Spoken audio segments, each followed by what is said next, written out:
हर इंसान को फोबिया होता है दोस्तों, एंड आई एम 100% श्योर कि आप में से भी कुछ लोगों को कोई ना कोई फोबिया तो जरूर होगा। लेकिन क्या हो कि अगर आपका फोबिया आपकी लाइफ की सबसे बड़ी प्रॉब्लम बन जाए। सो ऐसा ही कुछ हमारी ड्रामा की जल्दी हीरोइन शोई के साथ में भी होता है, और वो फोबिया क्या है जानने के लिए वीडियो को पूरा जरूर देखिएगा। सो कहानी की शुरुआत शोई से होती है, जो कि कॉमिक राइटर है और बहुत ही अच्छा लिखती है और अपना काम कंप्लीट कर रही थी। और वहीं दूसरी तरफ हम हमारे हीरो यानी यांग को देखते हैं, और वो बहुत ज्यादा हैंडसम होने के साथ साथ काफी ज्यादा इंटेलिजेंट भी है और अपनी कंपनी के लिए जा रहा होता है कि कार में बैठा अपनी फेवरेट कॉमिक पढ़ रहा होता है। लेकिन ये क्या, ये तो वही कॉमिक है दोस्तों जो कि शोई ने लिखी है। वेल, तो जैसे ही वो अपने ऑफिस पहुंचता है, सेक्रेटरी उसे उसका डेली रूटीन बता रहा होता है, लेकिन ये बोलकर उसे वहाँ से जाने के लिए कहता है कि मुझे सब कुछ याद है, तुम भी जाओ और एंजॉय करो। क्या बात है, ये बॉस तो कुछ ज्यादा ही अच्छा है।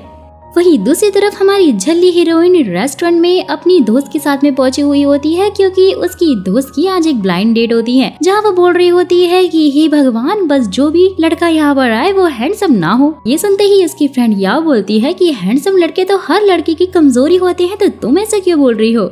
शोई के ये बोलते ही क्योंकि हैंडसम लड़के बहुत ज्यादा चालू चंट होते हैं और हमें तो सिर्फ एक अच्छा कैरेक्टर वाला ही लड़का चाहिए जो कि हमारी रिस्पेक्ट करे। जहाँ पर तभी सारी ब्लाइंड डेट्स पहुंच जाती हैं, जिन्हें देखते ही याओ का तो पूरी तरह से दिमाग खराब हो जाता है, क्योंकि दोस्तों वो सारे के सारे ही एजेड होते हैं। याओ तो वहाँ से 9 तो 11 हो जाती है, और जैसे ही शोई वहाँ से जा रही होती है तो एक वेटर से टकराकर गिरने वाली होती है कि तभी हमारा हीरो यांग उसे पकड़ लेता है। हीरो हमारा इतना ज्यादा हैंडसम होता है कि उसे देखते ही अपनी झल्ली हीरोइन को तो उल्टी आ जाती है और उसके पैर पर ही उल्टी करके वहाँ से भाग जाती है। यांग तो उसकी सारी हरकतें देखकर काफी हैरान होता है, लेकिन गुस्सा नहीं करता है, क्योंकि दोस्तों हमारा हीरो बहुत ज्यादा अच्छा जो था। वेल, तो फिर नेक्स्ट सीन में शोई के पास मैनेजर का कॉल आता है, जो कि उसे बताता है कि आज से ही उसका सारा काम उसे खत्म करना होगा, यानी कि भाई उसे आज अपनी पूरी रात ऑफिस में ही गुजारनी होगी। और यहाँ पर वो ये प्रे कर रही होती है कि बस उसका सामना किसी भी हैंडसम लड़के से ना हो, वरना उसकी पूरी रात खराब हो जाएगी। देखते ही देखते लाइट ब्लिंक होने लग जाती है, जिससे काफी डर जाती है। उसे किसी के पैरों की आवाज सुनाई देती है, फटाक से टेबल के नीचे छुप जाती है, लेकिन ये तो हमारा हैंडसम हीरो होता है। और जैसे ही वो उसे देखने के लिए आगे बढ़ता है, शोई उसके सामने आ जाती है और उसे चोर समझकर बहुत ज्यादा मारने लग जाती है। जैसे ही दोनों की नजरें मिलती हैं तो काफी हैरान होते हैं कि अरे ये तो वही है। बॉस इससे पहले उसे कुछ बोल पाता, जोर से चप्पल उसे देकर मारती है, चुपचाप वहाँ से भाग जाती है। और उसकी ऐसी हरकतें तो यांग को और भी ज्यादा सोचने पर मजबूर कर देती हैं कि शायद ये लड़की सच में पागल है। जब भी मिलती है हमेशा ऐसे ही उल्टी सीधी हरकतें करती है, जैसे कि मैं इसे बिल्कुल भी अच्छा नहीं लगता। और इसी टाइम पर उसकी नजर शोई के कंप्यूटर पर पड़ती है, जिसपे उसी कॉमिक की प्रोफाइल लगी हुई होती है। देखते ही वो तो काफी हैरान हो जाता है कि जिस कॉमिक राइटर को वो इतने टाइम से ढूंढ रहा था वो तो यही लड़की है। वेल, तो अब दोस्तों कहानी में नया ट्विस्ट आता है, जहाँ पर शोई अपने हीरो से बचकर भाग रही होती है और वहीं हमारा हीरो बॉस उसके पीछे पड़ जाता है। सीन शिफ्ट होता है नेक्स्ट डे। जैसे ही शोई अपने ऑफिस में पहुंचती है तो सब लोग बॉस का ही वेट कर रहे थे, क्योंकि बॉस ने आज न्यू ज्वाइनिंग जो की थी। जैसे ही यांग पहुंचता है सब तो उसकी हैंडसमनेस पे फिदा हो जाते हैं, उसे देखकर बोलते हैं कि ये तो कितना ज्यादा हैंडसम है। लेकिन शोई उसे देख नहीं पाती और सोच रही होती है कि मैं जल्दी से अपने टेम्पलेट तैयार कर लेती हूँ, क्योंकि अगर बॉस को पसंद नहीं आया तब तो मेरी हालत ही खराब हो जाएगी। वहीं यांग भी ऑफिस में बैठा हुआ उस कॉमिक के बारे में सोच रहा होता है कि तभी वहाँ सेक्रेटरी आकर उसे बताता है कि एक एम्प्लॉय ने कॉमिक के टेम्पलेट्स तैयार कर लिए हैं, जिसे देखते ही वो तो उसे बहुत ज्यादा पसंद आते हैं और सोचता है कि ये तो मेरी फेवरेट वाली कॉमिक राइटर है, जिसका साफ मतलब है कि ये मेरे ऑफिस में ही काम करती है। और वहीं दूसरी तरफ शोई बहुत ज्यादा परेशान होती है कि आखिरकार वो टेम्पलेट बॉस को पसंद आए भी होंगे कि नहीं, या फिर आज तो मेरी शामत आ जाएगी। जैसे ही मीटिंग स्टार्ट होती है, बॉस को तो कोई भी टेम्पलेट पसंद नहीं आते हैं, क्योंकि उन्हें तो ऑलरेडी हमारी झल्ली हीरोइन के टेम्पलेट्स पसंद थे। जैसे ही वो उसे मेल करता है ना कि तुम कल दोबारा से टेम्पलेट सबमिट कर देना, शोई तो काफी ज्यादा डरते हुए उस मेल को पढ़ती है, जिस पर उसकी फ्रेंड बोलती है कि तुम तो बहुत ज्यादा लकी हो, क्योंकि बॉस ने तुम्हें दोबारा चांस दिया है। साथ ही बोलती है कि ये सब कुछ ना सेक्रेटरी की वजह से ही हुआ है, क्योंकि वही तो तुम्हारा प्रपोजल लेकर गया था बॉस के पास। शोई तो बहुत ज्यादा खुश हो जाती है, साथ ही शुक्र मनाने लग जाती है कि सेक्रेटरी कितना अच्छा है। कल तो वहीं दूसरी तरफ यांग शोई की प्रोफाइल देख रहा होता है और उसने एक नई पोस्ट की हुई होती है जिसमें कि उसने सेक्रेटरी के बारे में काफी अच्छी बातें लिखी थी, उसे थैंक्स भी कहा था। और भाई उसे देखते ही यांग तो काफी हैरान हो जाता है, सोच रहा होता है कि अरे अरे इसकी हेल्प तो मैंने की थी, उसके बाद भी ये सेक्रेटरी चैन को क्यों थैंक्स कह रही है। लो भाई भलाई का तो जमाना ही नहीं रहा। वेल तो फिर नेक्स्ट डे जैसे ही वो ऑफिस खत्म होने के बाद जा रही होती है कि उसकी फ्रेंड याओ उसे बताती है कि अरे अरे हमारे बॉस हमारे पीछे ही आ रहे हैं। वेल तो उन्हें देखते ही शोई तो बहुत ज्यादा शॉक हो जाती है कि अरे ये हमारा बॉस है, और सीधा ही इसे इग्नोर मारते हुए सेक्रेटरी के पास जाती है जिससे कि अपने बॉस की तो जॉब सी हो जाती है।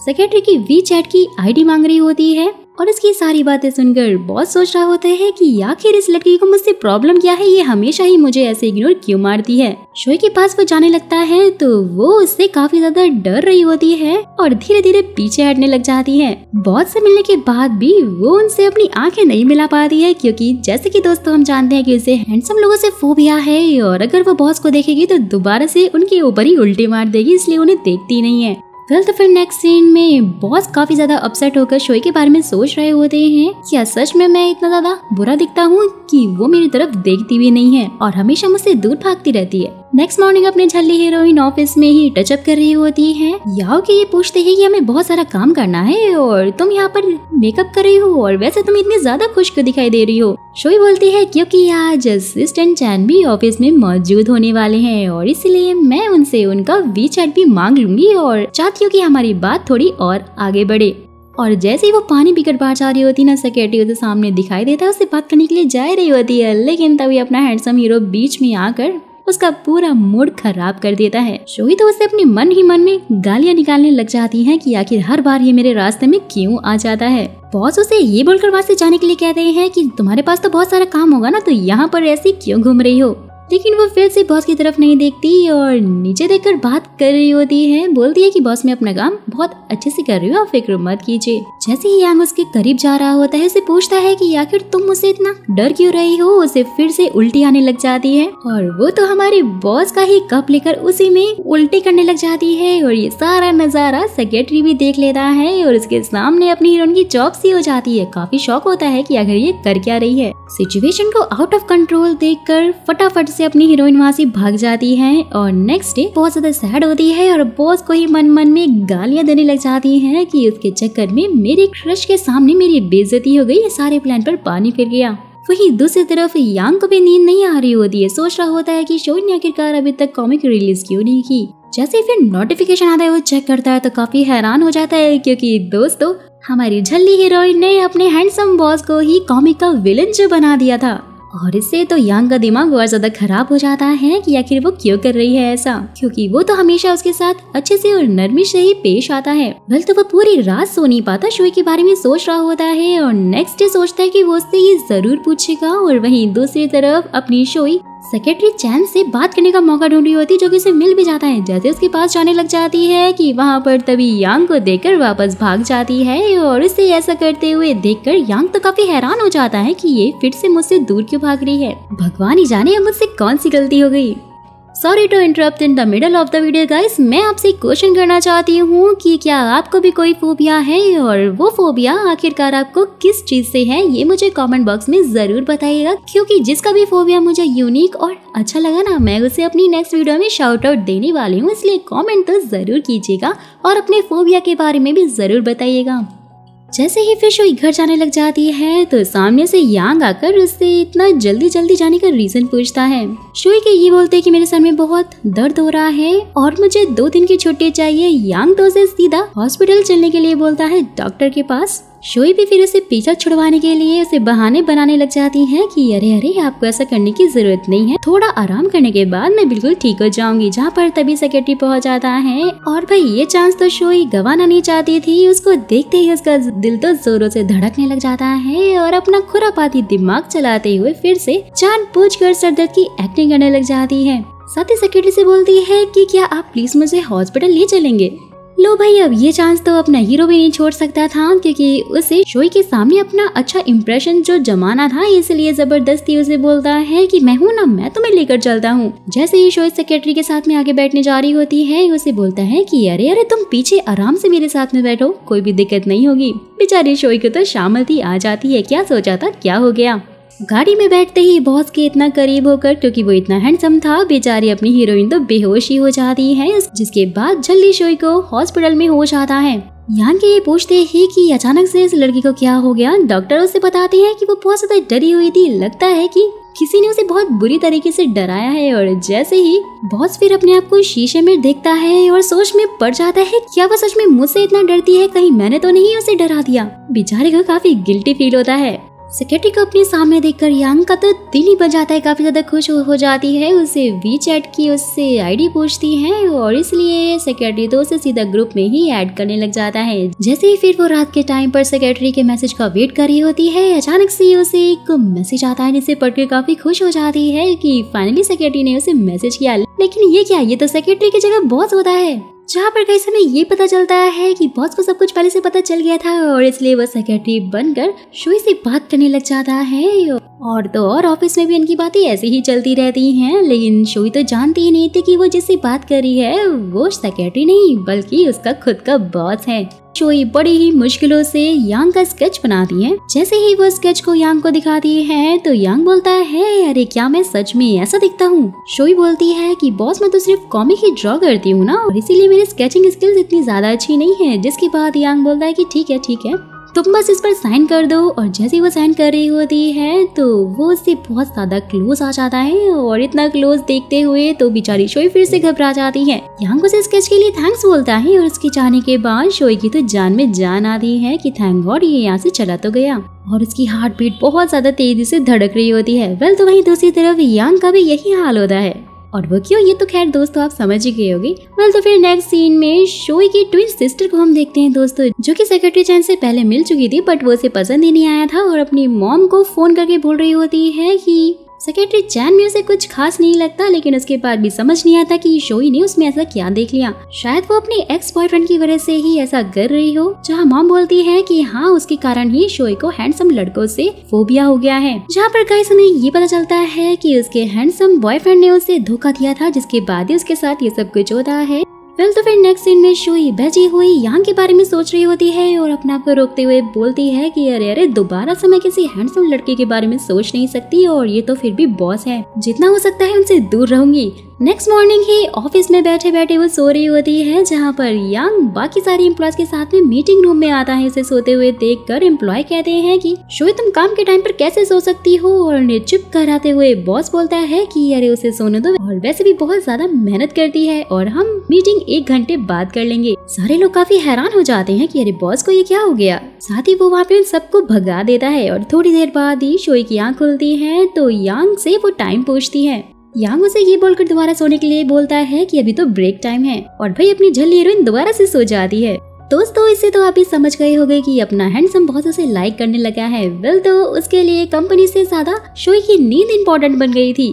सारा का सारा नजारा उसकी बेस्ट फ्रेंड याओ ने भी देख लिया होता है। काफी हैरान हो जाती है ये सोचकर कि आखिर इसका चक्कर बॉस के साथ में चल रहा है या फिर उसके सेक्रेटरी के साथ में। जैसे ही शोई की आँख खुलती है ना, फटाक से सेक्रेटरी को मैसेज करती है, लेकिन भाई अपना हैंडसम हीरो तो मदहोश शोई का ख्याल रखने में डूबा हुआ होता है। और दोस्तों उसी टाइम पर उसे शोई का मैसेज रिसीव हो जाता है, जो कि उसने असिस्टेंट को भेजा था, लेकिन वो तो ये जानती नहीं थी कि जिससे वो बात करती है वो तो उसका बॉस है। और ये देखकर तो यांग को बहुत ज्यादा बुरा लगने लग जाता है, काफी अपसेट हो जाता है। वो उसे बताने जा रहा होता है कि जिससे वो बात करती है वो कोई और नहीं बल्कि यांग खुद है। लेकिन उसी टाइम पर शोई और असिस्टेंट को गले मिलते हुए देखकर काफी हैरान हो जाता है। तो फिर नेक्स्ट पार्ट में हम देखते हैं कि असिस्टेंट चैंग शोई का बॉयफ्रेंड बनने के लिए तैयार हो गया था, और ये नजारा देखकर तो यांग वापस ही चला जाता है। और फिर ये दोनों जाकर सबको अपने रिलेशन के बारे में बता देते हैं। सब लोग उन्हें बधाई देते हैं, लेकिन यांग को तो बिल्कुल भी अच्छा नहीं लग रहा था। उसे काफी जेलसी हो रही होती है।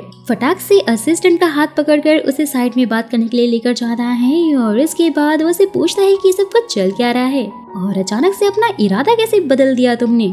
सेक्रेटरी चैंग बोलता है कि बॉस वो काफी अच्छी लड़की है, जब मैं उससे दूसरी बार मिला तो मुझे तो उससे प्यार ही हो गया और मैं उसे सच्चा प्यार करता हूँ और इसके लिए कुछ भी कर सकता हूँ। जहाँ पर उसकी इतनी जोश भरी बातें सुनकर यांग तो काफी परेशान हो जाता है कि आखिरकार ये सब क्या हो रहा है, ये सब उससे बर्दाश्त ही नहीं होता। वेल तो फिर नेक्स्ट सीन में याओ शोई से कह रही होती है कि तुम्हें तो हमारे बॉस काफी पसंद करते हैं, लेकिन आखिरकार तुमने उनकी वजह जो मुझे सेक्रेटरी को क्यों चुन लिया। शोई बोलती है कि बॉस का तो नाम ही मत लेना, मुझे वो बिल्कुल भी पसंद नहीं है और उन्हें देखते ही मुझे उल्टी आने लग जाती है। मेरे लिए तो चैंग ही परफेक्ट है। लेकिन ये सारी बातें पीछे से बॉस ने सुन ली होती है और वो काफी सैड हो जाते हैं। सोचने लगता है कि आखिर वो लड़की मुझसे इतना नफरत क्यों करती है और रात भर उसी के बारे में सोच कर दुखी होता है। लेकिन दोस्तों यहाँ पर माता ही कुछ और होता है, जहाँ हमें फ्लैशबैक से दिखाया जाता है कि सेक्रेटरी चैन शोई से मिलने गया था तो वहाँ पे उसकी ट्विन सिस्टर जोई पहुँच गई थी और उसने ही उसे शोई समझ लिया था और उसके अंदाज से काफी इम्प्रेस हो गया था और इसलिए उसने शोई को हाँ बोल दिया क्योंकि वो उससे काफी इम्प्रेस था। जिसके बाद से ही शोई और सेक्रेटरी चैन साथ में घूमने लग जाते हैं और साथ ही उसे ये बात भी परेशान करने लग जाती है क्योंकि उसकी सिस्टर हमेशा विग जेल लगाया करती थी, लेकिन इसके बाल तो उसे काफी अलग लग रहे थे, जहाँ पर वो उसको विग समझकर उसके बाल खींचने लग जाता है और उसकी ये हरकतें देखकर शोई बोलती है कि अरे छोड़ो, हुआ क्या है तुम्हें, मुझे दर्द हो रहा है। सेक्रेटरी के ये बोलते हैं कि तुम्हारे बाल तो नकली है, फिर तुम्हें दर्द क्यों हो रहा है। कि तभी सामने से शोई की जुड़वा बहन जोई वहाँ पहुँच जाती है, जोरदार लात मारती है सेक्रेटरी को और वो तो दोनों जुड़वा बहनों को देखकर काफी शॉक हो जाता है। आखिरकार ये चल क्या रहा है, उस तो कुछ भी समझ में नहीं आ रहा था। फिर रात के टाइम पर फाइनली शोई उसे सब कुछ बता देती है और इधर सभी साथ में बैठे हुए पार्टी कर रहे होते हैं। जिसके बाद याओ भी शोई से पूछ रही होती है कि तुम आज खुश क्यों नहीं लग रही हो, क्योंकि जो तुम्हें चाहिए था वो सब कुछ तो मिल गया है ना। शोई भी उसे बोलती है कि अरे अभी तो हमें मिले हुए कुछ टाइम ही हुआ है, हम अभी साथ में रहकर एक दूसरे को जाने की कोशिश कर रहे हैं। याओ बोलती है कि ठीक है, तो इसमें मैं भी तुम्हारी हेल्प करूंगी, जैसा मैं कहूँ वैसा ही करना।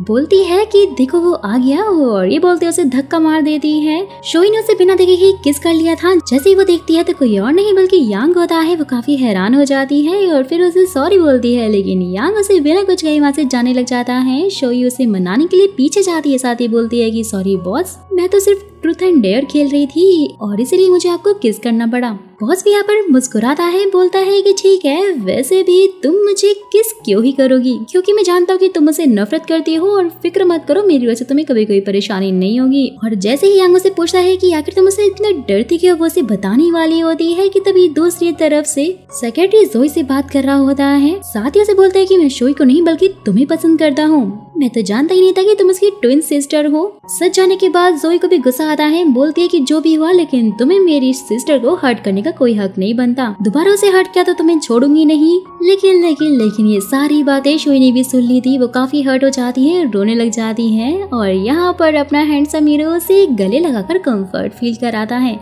लेकिन शोई की पुरानी यादें ताजा हो जाती हैं, जैसे कि उसके एक्स ने उसका दिल तोड़ा था और यांग फिर उसे घर छोड़ने के लिए कहता है। लेकिन जोई बोलती है कि मैं सब कुछ ऐसे बीच में नहीं छोड़ सकती और फिर पार्टी में दोबारा से शामिल हो जाती है जाकर और साथ ही उसने सेक्रेटरी से ब्रेकअप भी कर लिया था। काफी ज्यादा हर्ट होकर ड्रिंक करने लग जाती है, जिसके बाद शोई जा रही होती है कि यांग भी उसके पीछे जाता है, जिससे कि शोई काफी ज्यादा इरिटेट होकर पूछती है कि आखिर आप मेरा पीछा क्यों कर रहे हैं, मुझे अकेला क्यों नहीं छोड़ देते। फिर बॉस यांग के ये बोलते हैं कि सब कुछ तुम भूल क्यों नहीं जाती, अपने आप को इतना हर्ट क्यों कर रही हो, इतनी ज्यादा डम्ब हरकतें अपनी बंद क्यों नहीं करती हो। शोई तो बहुत ज्यादा सैड हो जाती है, रोने लग जाती है, साथ ही बोलती है कि क्या मैं इतनी ज्यादा बुरी हूँ कि मुझे कोई भी प्यार नहीं करता, सब मुझे छोड़कर चले जाते हैं। जिसे देखते ही यांग को काफी प्यार आता है, वो तो उसे सीधा अपने गले से ही लगा लेता है और फाइनली अपनी फीलिंग कन्फेस करते हुए कहता है कि मैं तुमसे बहुत प्यार करता हूँ और तुम दुनिया की सबसे ज्यादा सुंदर लड़की हो।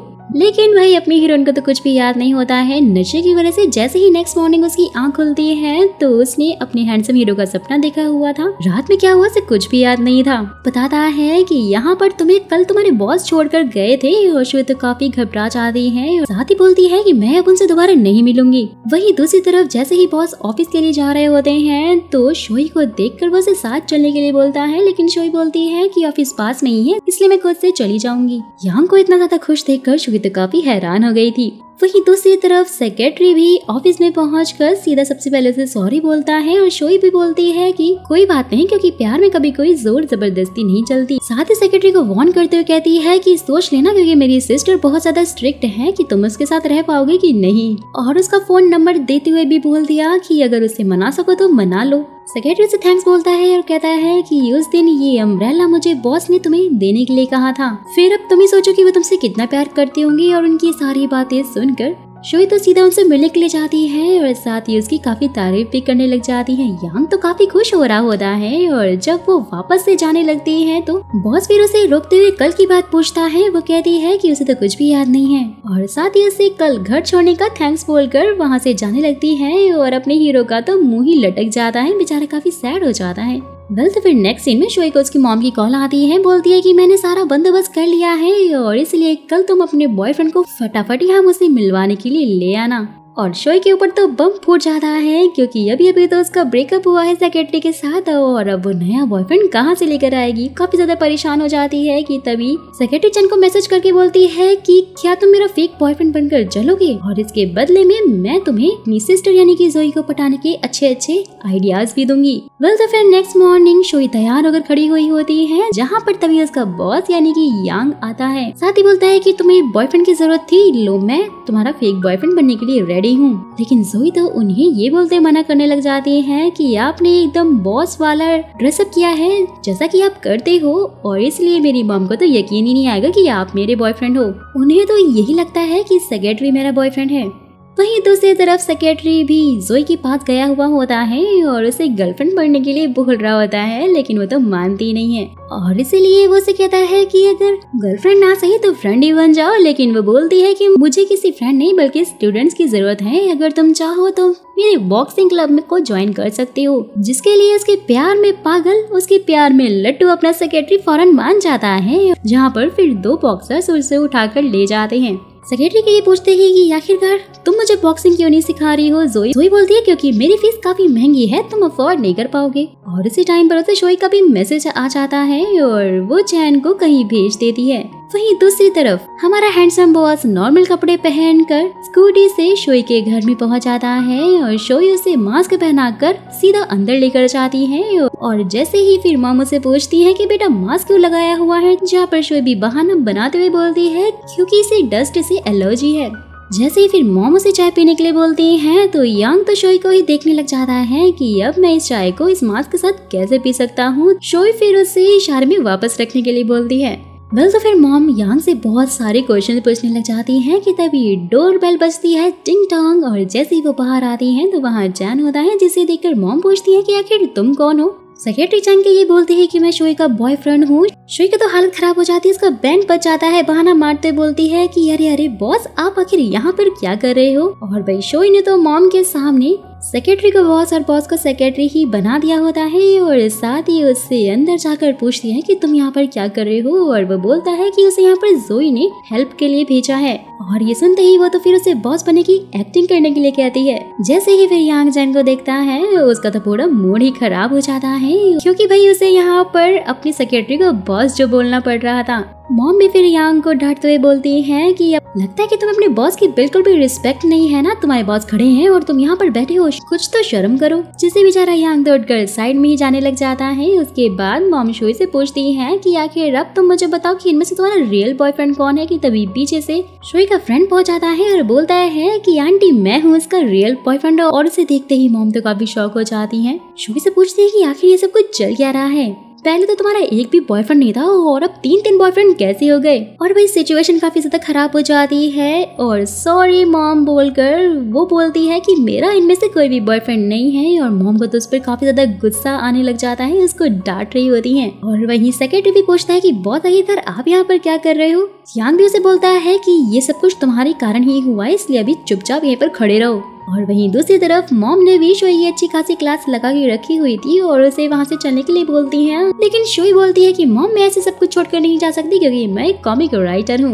लेकिन मॉम को काफी गुस्सा आ रहा होता है, जहाँ पर तभी पीछे से बॉस यांग पहुँच जाते हैं और बोलते हैं कि आंटी ये बिल्कुल सच कह रही है, ये एक बहुत ही अच्छी और होनहार कॉमिक राइटर है और मुझे इसकी कॉमिक बहुत पसंद है और मैं ही इसका बॉस हूँ। लेकिन मॉम तो फिर भी नहीं मानती, शोई को जॉब छोड़ने के लिए बोलती हैं और कहती है कि मैं इसे इसका सारा टाइम ऐसे कॉमिक्स बनाने में बर्बाद करते हुए नहीं देख सकती। और वैसे भी इसे हैंडसम बॉयज से फोबिया है और ये हैंडसम लड़कों के साथ में रह ही नहीं पाएगी।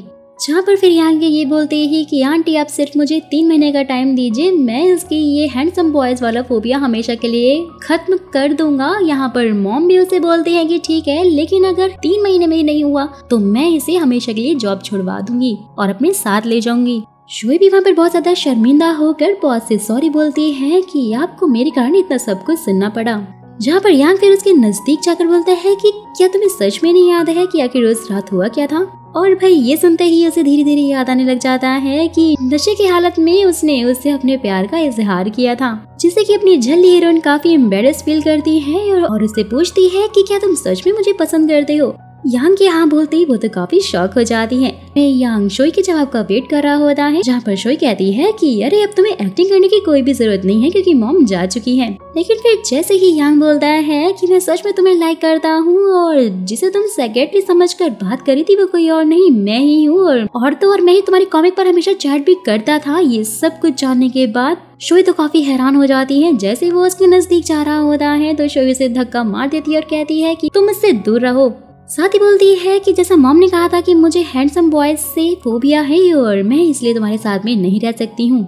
जहाँ पर यांग को फाइनली सच का पता लग जाता है। साथ ही शोई से बोलता है कि फिक्र मत करो, मैं तुम्हारी एलर्जी को जल्द से जल्द दूर कर दूंगा। लेकिन शोई तो खामोश रहती, कुछ भी नहीं बोलती। जैसे ही फिर नेक्स्ट मॉर्निंग यांग शोई को लेने के लिए आता है, उसके क्लोज जा रहा होता है, वो उसे दूर भाग रही होती है। वहाँ वो उसे कहता है कि तुम मुझसे जितना दूर भागोगी मैं तुम्हारे उतना ही नजदीक आऊंगा, और साथ ही अगर तुम्हें तुम्हारी बीमारी का क्योर करना है फिर तो तुम्हें भी ये सब कुछ करना ही पड़ेगा, मेरी हेल्प लेनी ही पड़ेगी। शोई के ये बोलते हैं कि बॉस आप नहीं जानते कि अगर आप मेरे और थोड़ा करीब आएंगे तो या तो मैं आप पर उल्टी मार दूंगी या फिर मैं बेहोश हो जाऊंगी। यांग तो हंसने लग जाता है और साथ ही बोलता है कि जहाँ तक मुझे याद है कि जब तुम मुझसे फर्स्ट टाइम मिली थी मुझे देखते ही तुमने मेरे पर उल्टी कर दी थी, लेकिन अभी हमें यहाँ खड़े खड़े 10 सेकंड से ज्यादा हो गया है और तुमने कुछ भी नहीं किया। शोई सब कुछ सुन के काफी शॉक होती है। वेल तो फिर नेक्स्ट सीन में यांग शोई को अपने पास बुलाकर कहता है कि ऑफिस में स्टाफ की काफी कमी पड़ गई है और इसलिए आज से तुम मेरी सेक्रेटरी रहोगी। यानी कि ये सब कुछ अपने हैंडसम बॉस का प्लान था जिससे कि वो शोई के पास रह सके। शोई के ये पूछते हैं कि आखिरकार आपके सेक्रेटरी मिस्टर चैन कहाँ गए, तो यांग बोलता है कि वो तो तुम्हारी बहन जोई को मनाने में लगा हुआ है इसलिए अब उसका सारा काम तुमको ही करना पड़ेगा, जिससे कि तुम्हारा ट्रीटमेंट भी हो जाएगा। तो चलो फटाफट से काम करो। लेकिन यहाँ पर तो अपनी हीरोइन का काम में मन ही नहीं लग पा रहा हो, तो वो फोकस नहीं कर पा रही होती है क्योंकि अपना बॉस उसे चिपक कर जो काम करवा रहा था। शोई के ये बोलते हैं कि बॉस आप मुझे चिपकना थोड़ा बंद करेंगे, थोड़ा दूर रहेंगे। तो बॉस उसे बोलता है कि मुझे प्रोजेक्ट डिस्कस करने के लिए तुम्हारे पास तो आना ही पड़ेगा ना। वेल तो फिर बॉस उसे एक न्यू प्रोजेक्ट के लिए कॉमिक एड बनाने का टास्क देता है। शोई तो काफी खुश थी क्योंकि ये उसके लिए काफी अच्छी अपॉर्चुनिटी थी। और इसके बाद सारे न्यू प्रोजेक्ट के लिए न्यू सेलिब्रिटी के लिए सभी मेंबर तेनसुआंग का नाम चूज करते हैं। और ये सुनते ही शोई तो काफी दुखी हो जाती है क्योंकि दोस्तों ये कोई और नहीं बल्कि उसका एक्स बॉयफ्रेंड था जिसकी वजह से शोई को फोबिया हुआ था, और इसीलिए वो यांग को बोलती है कि वो ये टास्क कंप्लीट नहीं कर पाएगी और दुखी होकर वहाँ से जाने लग जाती है। इसका रीजन यांग उससे पूछता है लेकिन वो तो बस उसे सॉरी बोलकर वहाँ से चली जाती है। ये बात यांग को काफी अजीब लग रही होती है कि शोई पहले इतनी ज्यादा खुश थी तो अचानक से उसे क्या हो गया। जैसे वो उसे दोबारा पूछने के लिए जाता है वो कार में बैठकर अपना डोर क्लोज कर रही होती है, जिससे कि यांग के हाथ में चोट लग जाती है और वो भी काफी परेशान हो गई थी, इसलिए बॉस को अपने साथ में अपने घर ही ले आती है, जहाँ पर बॉस भी कुछ कम नहीं था, वहाँ पर चक्कर आने का नाटक करने लग जाता है और उसे बोलता है क्या मैं आज यहीं रुक सकता हूँ, और वो उसे वहीं बैठाकर पानी लेने के लिए जा रही है। लेकिन यांग के घर रुकने की वजह से बेचारी शोई काफी परेशान हो गई थी। वो उसे घर से भगाने का सोच रही होती है लेकिन यांग तो उसके रूम में ही पहुंच जाता है। शोई काफी डर जाती है, उससे पूछती है कि प्लीज आप क्या यहाँ से जा सकते हैं, लेकिन यांग तो ये बोलते उसे टीज करने लग जाता है कि अरे मैं तो यहाँ पर सिर्फ पिलो लेने के लिए आया था। वेल तो फिर नेक्स्ट सीन में ऑफिस में बैठे बैठे जैसे ही तेनसुआंग की फाइल को यांग देखता है वो समझ जाता है कि ये कोई और नहीं बल्कि शोई का एक्स बॉयफ्रेंड है जिसके कारण वो ऐसे रिएक्ट कर रही है।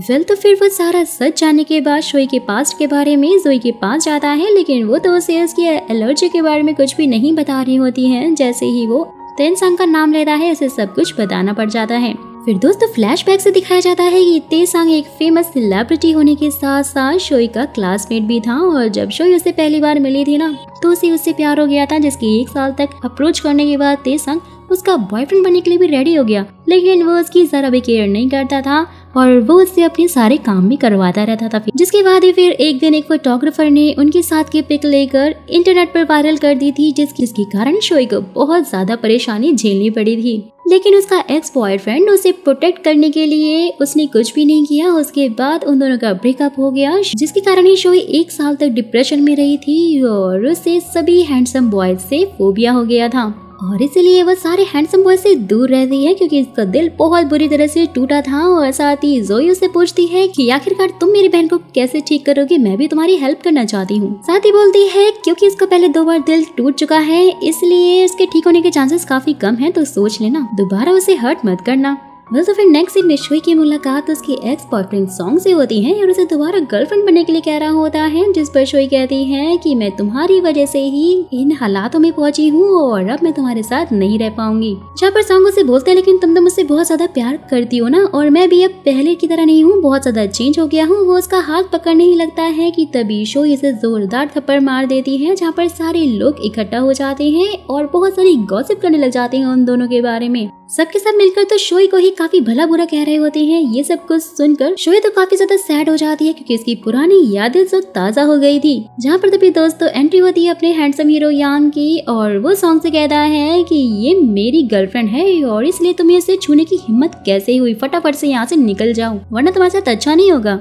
शोई को अपने साथ में ले जाता है सारे लोग और साथ ही उसका एक्स बॉयफ्रेंड सॉन्ग ये सब कुछ देखकर काफी शॉक में होते हैं। तो फिर नेक्स्ट सीन में यांग शोई से कह रहा होता है कि मैं चाहता हूँ कि कॉमिक की एडवर्टीजमेंट तुम्हारे ही हाथों हो क्योंकि तुम बहुत ज्यादा टैलेंटेड हो और प्लीज इसे कर लो मेरे लिए। कल तो उसकी बात सुनकर शोई भी मान जाती है और उसके बाद यांग सॉन्ग का सारा सच इंटरनेट पे पोस्ट कर देता है। देखते ही सब लोग समझ आते हैं कि गलती शोई की नहीं बल्कि उसकी एक्स बॉयफ्रेंड सॉन्ग की थी, जहाँ पर सभी लोग चाहते थे कि सॉन्ग शोई से माफी मांगे, जिससे कि शोई को काफी अच्छा फील होता है। और उसके बाद शोई यांग को गले लगाकर उससे फाइनली थैंक्स बोलती है, जिस पर यांग बोलता है कि मैं तुम्हें हर टाइम प्रोटेक्ट करूंगा और तो और तुम्हें अब किसी से डरने की जरूरत नहीं है। शोई को बहुत अच्छा फील होता है, वो भी काफी इमोशनल हो जाती है। साथ ही बोलती है कि अगर तुम मुझे छोड़कर चले गए तो मेरा क्या होगा, दोबारा से मेरा दिल टूट जाएगा और ये मैं सहन नहीं कर पाऊंगी इस बार। यांग ये बोलती है कि मैं तुम्हें कहीं छोड़कर नहीं जाऊंगा, तुम्हारा दिल मेरी वजह से तो कभी भी नहीं टूटेगा क्योंकि मैं तुमसे बहुत ज्यादा प्यार करता हूँ। वो तो काफी ज्यादा खुश हो जाती है।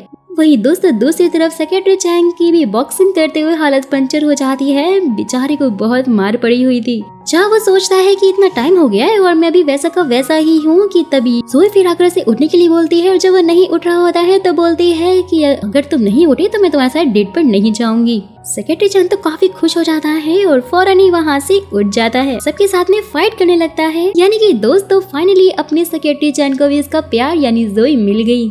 तो वहीं दूसरी तरफ शोई का भी फोबिया यानी कि उसकी एलर्जी पूरी तरह से खत्म हो चुकी थी और वो यांग को थैंक्स बोलती है। फिर यांग उसे अपनी सारी प्रॉपर्टी के पेपर देते हुए कहता है कि अगर मैंने तुम्हें धोखा दिया तो ये सब कुछ तुम्हारा हो जाएगा और फिर शादी के लिए उसे प्रपोज करने लगता है, जो कि दोस्तों एकदम अलग ही अंदाज में होता है। शोई काफी खुश होती है और वो मान जाती है और इसी के साथ दोस्तों इस ड्रामा की हैप्पी एंडिंग हो जाती है। मुझे तो बहुत ज्यादा पसंद आया ये ड्रामा और शोई और यांग की लव स्टोरी भी। और अगर आपको भी अच्छी लगी कमेंट बॉक्स में यस लिख दीजिएगा और अगर आपको भी किसी चीज से फोबिया है तो ये भी मुझे कमेंट बॉक्स में बताइएगा। जिसके भी फोबिया यूनिक और मुझे अच्छे लगे ना मैं उन्हें अपनी नेक्स्ट वीडियो में शाउट आउट देने वाली हूँ, इसलिए कमेंट जरूर कीजिएगा। जाने से पहले अगर आपने अभी तक चैनल को सब्सक्राइब और वीडियो को लाइक नहीं किया है तो क्या कर रहे हो यार, फटाफट से कर दो ताकि नेक्स्ट वीडियो तुम्हें जल्द से जल्द और सबसे पहले मिल जाए।